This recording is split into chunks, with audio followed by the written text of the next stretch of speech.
Hello, I'm Nate, aka B-Tier Mutineer, and today I'm bringing you my first impressions of Greedfall: The Dying World, an RPG developed by Spiders, who also made the first Greedfall. I don't have a lot of time to play right now as I'm going away on a trip, so a first impressions video is all I can manage, but hopefully this will be enough of a preview for anyone who's interested in this game to get a better sense of whether you'd like to buy it or not. Of course, once I get back home, I will make a full review as well, so you can wait for that if you'd like. Greedfall: The Dying World is a prequel in terms of the story, and it follows a young native from the island of Tir Fradi as they try to uncover the cause of an illness affecting their village and the disappearance of game in the area as part of their initiation as a sage. Eventually, they get captured by colonizers from the mainland, though I haven't gotten there yet since that happens after you complete these initial quests. I like that the story is from the perspective of the natives rather than the colonizers, which were the protagonists of the first game. This already appeals more to me because I enjoy playing as the underdogs or the oppressed factions in games instead of the oppressors. I just think it makes for a more interesting narrative to be on the initially weaker or losing side. But another more important reason I'm actually excited to play Greedfall 2 is that its combat has been revamped from an action-style system in the first game to a real-time with pause tactical system that looks very similar to Dragon Age Origins, which is my favorite game of all time. So despite the fact that I couldn't even play more than 1 hour of the first Greedfall due to the action combat, the second game seems far more up my alley both in terms of narrative and gameplay, so I'm giving it a shot.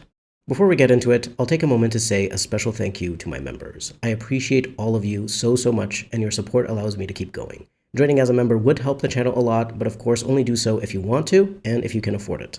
I'm always grateful, even if you just like the video if you enjoyed it, and maybe leave a comment. I'll first talk about the story and writing, the most important element in RPGs for me, though obviously I haven't seen enough of it to form a complete opinion. Overall, the writing seems very good, the characters all speak in an appropriate manner based on who they are, there isn't anything too modern, weird, quirky, or cringy, so I'm very happy that the game has a serious tone, because to be fair, it's dealing with very serious themes of imperialism, colonialism, anthropocentrism versus ecocentrism, and so on, and I enjoy these themes being explored in stories, so I've been having a great time following the main and side quests so far. The quest design has also been great, nothing has felt like just a fetch quest. Even if something is on the surface a simple matter of this merchant is waiting for a statue to be made and the guy making it lost the special scales he needs for adorning it, as you follow the quest you find out interesting information about these characters as well as lore and get to interact in a meaningful way with a serious and potentially emotional issue. On top of this, you also have various things you can do in quests other than talking to people and fighting enemies. You can use your various talents to interact with the world in interesting ways. I'll talk about what each of these talents can do in the gameplay section, but just know that these additional interactions absolutely make quests feel more interesting. I am a bit concerned that this will not be the case later on in the game because open world games have a tendency to at some point drop the ball and just try to fill the world with things to do, which results in quests that aren't as much on theme anymore. But I'm hopeful that this will be a rare thing based on what I've seen from the narrative design so far. I can't say anything about the companions yet because I'm not sure who else can join the party other than the first two you get at the beginning of the game. The first two, Sheda and Nilan, are pretty nice, though I've personally found Nilan a bit annoying. However, that works perfectly for the character I'm role-playing as, since I recreated one of my D&D characters, Harwin, and she has a friendship/rivalry with one of her tribe mates, so Nilan fits that role perfectly. But speaking of creating your character, I didn't see any option to change my name, which is a bit of a disappointment. I don't care about the NPCs using your name when they talk to you, so I always prefer being able to give my character a custom name. I'm not sure if I just missed the option or if it actually isn't available, but yeah, this is something that is somewhat related to the story because I am better able to immerse myself into the narrative if I get to name my character. Of course, this is if they are a customizable character to begin with. Not a huge deal, since I can still imagine that my character's name is whatever I want it to be, but still. I do have a big issue with one aspect of the writing, the overuse of the Yecht Fradi conlang, the original language Antoine Henry created for the natives of Tir Fradi, the small islands you start the game in. First off, let me make something clear. I love conlangs. In fact, I love them so much that years ago I researched how some of my favorite conlangs from TV shows were made, and I was interested in making one of my own. So I think it's wonderful that there's a full language that was made for the Tir Fradi people. However, this language is used far too much, and that causes some issues. The most important issue is that obviously the player can't understand what the characters are saying in their voice lines, so that means you have to read the subtitles. That would be fine if it was just a few scenes here and there, like it usually is with conlangs in other media, like movies and shows, and even in other games like Dragon Age, whenever characters are speaking phrases or sentences in Elven or Dwarven or Kunlat, when it's done in every dialogue spoken between the natives and Greedfall, it quickly becomes overwhelming and makes it more tiring to go through these conversations. And if you for any reason get distracted and forget to read the subtitles, you'll find that some of the dialogue has passed you by without you actually knowing what the character said because you were listening to the voice lines which are just gibberish to you.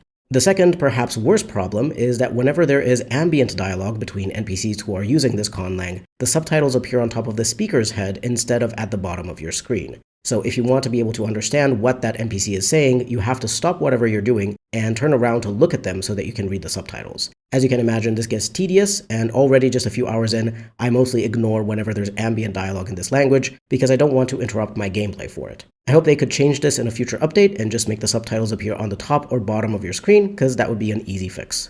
The final issue with the conlang, and I promise I won't harp on this for much longer, is that it's hard for the voice actors to convey the proper emotion and inflection for the phrases when they speak in a foreign or constructed language they don't know, because they're very focused on pronouncing it correctly. So even if the voice actors otherwise do a great job at emoting in English or whatever the main language is, this won't really happen when they're recording lines in a conlang. Unless these lines are fairly short and rare so that they can take the time to learn first how to pronounce the words, then figure out the inflection and emotion. This is not a huge deal, though I personally do care about having good performances from voice actors, but it does also add to the conlang feeling overused in the game. Moving on to gameplay. Overall, I have greatly enjoyed the style of gameplay that Greedfall 2 went for because it's far more in line with my preferences for older RPGs. By far, the thing I was most interested in was the combat, because there's finally a new RPG that has similar combat to Dragon Age Origins, and I've been waiting for so long for one. I'm very happy with the combat so far, though obviously this is at a low level, so your party's abilities are quite limited. For me, this kind of tactical, real-time with pause combat is very intuitive because I've been playing DAO for over 16 years, but don't worry, if you're not a huge fan of controlling all the different party members, you can just choose the option to only control your character and have your two companions act on their own, which should be just fine because from what I've noticed, the AI for combatants is well designed. One issue I have with combat is that when I select a character in the tactical mode, the camera doesn't automatically center on them. If I want the camera to move on them, I have to double-click, which is a bit annoying. Not the worst thing ever, but paired with the fact that your character and the companions aren't super visually distinct, it can be difficult to figure out who's who on the battlefield, and so you might confuse the position of whoever you're controlling for someone else's and give them a wrong command. In the early game and on a lower difficulty, this isn't really a problem, especially if you have healing from spells and potions, but on higher difficulties and later in the game, this could end up losing you the fight. A way you could try to make up for this is by choosing to hide helmets in the game options so that you can see your party's heads, and hopefully that will let you more easily identify where they are on the field. I'd prefer it if the devs just made the camera automatically center on the selected character without needing to double-click. That would just solve this problem entirely. There is another element of combat that I'm not yet sure about, which is the action point system. Instead of having regular mana and stamina that you can spend to use abilities and spells, all of the characters gain action points by doing basic attacks, and then you spend these action points on your abilities. So this means that you don't just use basic attacks because your abilities are on cooldown or an enemy is low health enough that you don't need to use something fancier. No, you're forced to use basic attacks in order to be able to use abilities or spells, which doesn't quite sit right with me. Already, a combat system like this one that's real-time with pause feels a bit slow and clunky, as you'll know if you've played games like Dragon Age Origins and even Dragon Age Inquisition. To me, so far, it feels like the action point system has made the combat feel even clunkier. It's not something I care about much, because overall it still feels similar enough to DAO that it's an enjoyable experience for me, but I can imagine that this might be a frustrating thing for other players. It's probably fine if you're only controlling the main character, though. I'm not 100% certain of how I feel about this yet though, so I'll revisit it in my full review. In terms of exploration, you can't jump or do funky acrobatics, so the areas you move through are more limited. But that means they are handcrafted and filled with meaningful content. And of course there's plenty of verticality with slopes and stairs and ladders and stuff, so it feels fun to move around and discover new areas. I think it was a very inspired move to keep the player's movement limited so that the devs could focus on other far more interesting and important things: the story, combat, and interacting with the world through special talents like crafting, survival, stealth, and the like. Speaking of talents, let's talk about those in the context of how they enhance gameplay and exploration. There are a total of 6 talents: craftsmanship, survival, diplomacy, stealth, alchemy, and mechanisms. Craftsmanship and alchemy are mainly used for actually crafting items, so because I'm at a low level, I haven't gotten to use these much yet, though I have looked at the recipes available and they seem pretty nice. You can craft actual gear with craftsmanship, weapons, armor, and accessories, and you can also craft upgrades for your weapons and recycle unwanted gear into materials. So far, it doesn't seem overpowered, which is a concern when it comes to crafted gear, because if the items you craft are always better than what you can loot or buy, then that takes away from the excitement you feel when you find a cool new item. But I'll definitely look into crafting at higher levels as well to see if it remains well balanced. Craftsmanship also allows you to repair broken items like bridges, ladders, or levers by succeeding at a craftsmanship skill roll, so it's also useful for exploration. With alchemy, you're mainly crafting potions, poisons, and explosives, the latter of which help you reach new areas by breaking down walls. You also improve your chance of successful alchemy skill rolls and interactions, you gain a chance of not consuming an ingredient when crafting something, and at the final level you gain a chance to make an additional free copy of the item you're crafting. Mechanisms is a fairly simple talent, which seems to mainly be about opening locked doors and chests, disarming traps, and crafting traps. I will not be crafting traps, sorry, because I hated them in Dragon Age Origins, and I just don't find crafting and placing traps fun. But obviously opening locked things and disarming traps is very useful, so that's always a good reason to invest in this talent. You also have a chance to discover a hidden compartment with gold when lockpicking a chest at a higher level, and at the final level of the talent you are given a second attempt to pick a lock after a failed attempt. Survival is the most interesting talent so far because you get to use it to track important elements and find clues in the environment, which is actually something that will help you out in quests. You can also detect traps and craft throwing knives and ointments for your party. Ointments are special consumables that allow your party to regenerate health while outside of combat, at least from what I've seen so far. It's possible there may also be ointments with other effects you can unlock later on.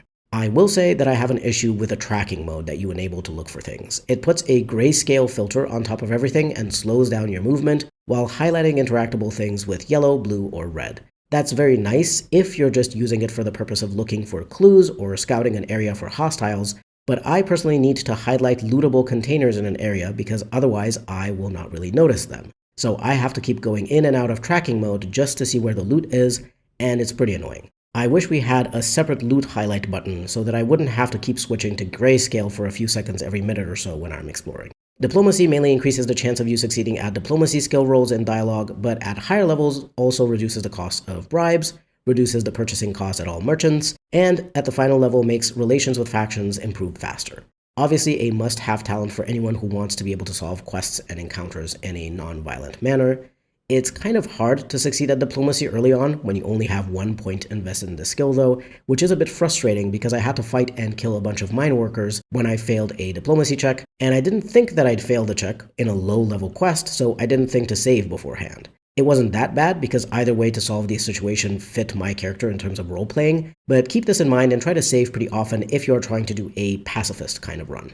Stealth allows you to equip disguises, higher tiers at higher levels, increases the chance of successful stealth skill rolls, increases your stealth in actual gameplay, and at max level makes enemy suspicion increase slower. Stealth seemed to be pretty okay to use even if I didn't have points invested in it to get around some low-level enemies, though I'm sure that at higher levels, if you want to sneak successfully, you will need to put points in this. I'll definitely look into this for my full review though, because in some games you don't actually need to invest much in stealth, if at all, to be able to sneak around most enemies, so we'll see how necessary it is. I'll assume the main use of putting points in this will be to gain access to the disguises. I'll only talk about progression a little bit because I've only gotten up to level 6, so I can't say super much about how it feels in the long run. You have 6 attributes: strength, agility, perception, will, endurance, and focus, and they are fairly well balanced. I haven't quite decided on which ones are best to invest in for each character build, but certainly the 2 main attributes the game recommends to you for your class are good, yes. For example, my character is a mage, so she mainly wants will and focus. However, I also gave her quite a few points into endurance for extra health because higher HP is always good. I've also given her some points into strength for extra crit damage, but I should have actually given her points into perception for critical chance. I hadn't realized that's the one that had the crit chance. Nilan is mainly an archer, so he needs perception, which increases damage with bows, rifles, pistols, and traps, and also crit chance, importantly. Shada is a melee tank, so I gave her strength, agility, and endurance mostly. Strength for extra damage with her 2-handed weapon, agility for dodge, chance, and some resistances, and endurance, of course, for extra HP and resistances. Everyone can use focus because it increases your maximum action points and reduces your skill cooldowns, though the extra action point comes every 3 points of focus, so I assume that means you have to have a focus score that's a multiple of 3, so 3, 6, 9, 12, and so on. You gain an attribute point and a skill point per level up, and a talent point every 3 levels. In terms of skills, your companions have certain skill trees available to them based on their class, but you can choose to go into any number of skill trees with your main character, while of course being limited based on the total number of skill points you get throughout the game. I like that you have this freedom, though it's likely that investing in only 1 to 3 skill trees is going to be the best for most builds. But I am very curious to try out a bunch of builds and see if it's possible to make a weird combination that uses at least one skill from each tree. I'm unsure what the max level is, or whether you will be granted any additional skill points by completing certain quests, or maybe finding some unique consumable items or something, which may affect how many total skills you have available for your main character in a playthrough. I don't have anything to say about the equipment so far because it's been very basic, nothing out of the ordinary. It's totally fine, but I will need to see more rare and unique items before I can analyze the item design. Moving on to visuals, sound, and performance, I don't have that much to say about these things separately, so they're all squished together in one section. The visuals are pretty good, a bit too yellowish for my taste so far, but maybe that's just what the islands of Tir look like, and the other areas we get to explore later in the game will look different. I will say the outfits of the natives have been a bit bland in general, with only a couple of outfits and armors looking cool enough for me to want to see my character wearing them. All the outfits kind of look washed out somehow, faded. I doubt that the natives of Tir don't have access to better dyes for their clothes and armor, so this was absolutely a choice the designers made. Can't say I like it, and I only hope things will get better and more vibrant in the other areas. The sound design is good, nothing to complain about. The music level was too loud, so I had to turn it down to 10 to 20% for some reason, but the music is very nice otherwise. The voice acting has been of good quality, though I will bring up again the issue about the voice lines in Yacht Fradi not being as good as the ones in English, simply because they don't really feel as well phrased and they lack the emotional impact. As for performance, the game overall ran pretty smoothly so far. However, I did have one crash when I entered the mines for the first time. Thankfully, I had saved the game just 1 minute before that, so I didn't lose any progress, and I just had to walk up to the entrance to the mines again. But if I hadn't saved at that moment, I'm not sure when the last time the game autosaved was, and I would have been far more upset at the crash if I had a lot of backtracking to do. So I will recommend that you save before you enter a new area just in case. I never had any crashes during area transitions after that one, but you never know. I don't personally mind crashes as long as they're infrequent, because yeah, they can happen. But this experience did make me remember to quick save a lot more often so that I don't lose progress. In conclusion, Greedfall the Dying World has been a very solid RPG so far that I greatly admire for the choice to use a party-based real-time with pause combat system similar to Dragon Age Origins. Honestly, if it didn't have this combat system, I wouldn't even have tried playing it at all, due to my previous bad experience with the action combat from Greedfall 1. And it would have been a shame because I heard that even the first game had a great story, and I would have loved to experience it. So I'm very happy that I get to play through Greedfall 2, because so far it has great writing that has made me very curious to find out what happens next. I'm sad I can't play more of it right now, but I'll get right back into it when I come back from my trip, so expect a full review to come either in the last weekend of March or sometime in the start of April, depending on how long it takes me to finish a playthrough. I do recommend giving this a go if you enjoy the older style BioWare RPGs, because this so far has been the closest that an RPG has felt in terms of gameplay, other than the disastrous RPG The Waylanders that never got completed, but we don't talk about that game here because it makes me sad. In any case, these have been my first impressions of Greedfall the Dying World. I hope you found this interesting and potentially useful. If you enjoyed this, stick around for future reviews, guides, and discussion videos I plan to make about games I care about, mostly RPGs. Feel free to leave a like, comment, subscribe, or maybe become a channel member. Everything helps. This has been B Tier Mutineer. Thank you very much for watching, and I'll see you next time.